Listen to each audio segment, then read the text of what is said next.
చెప్పే బాబు. ఈశ్వర్ రెడ్డి గారు అవకాశం వచ్చిందని ఇవాళ లైన్లో నిలబడ్డాడు.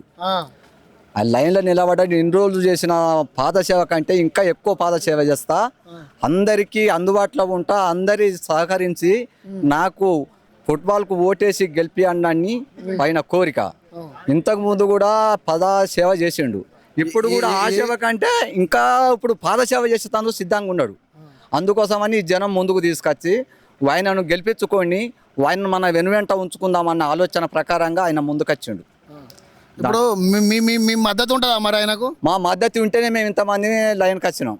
మద్దతు లేకుండా ఆయన పట్టుకొని మేము ఎందుకు తిరుగుతాం? మేము ఇచ్చినట్టు మద్దతు మాకు కూడా ఆయన ఇవ్వాలి.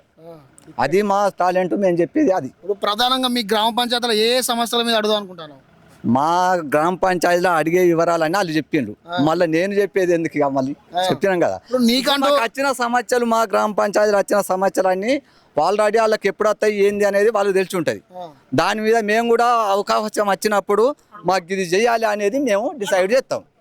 అదే మేము అందరం కూడా ఇప్పుడు ఎట్లున్నామో అదే రూపకంగా కూడా ఆయనను కూడా మేము నలుగురం కావాల్సి పిలిపించుకొని కూడా మాకు ఇది సౌకర్యం చేయాలని అనేది మేము మాట్లాడతాం. ఇప్పుడు ఇదివరకు ఏ సేవలు చేసిండు ఆయన?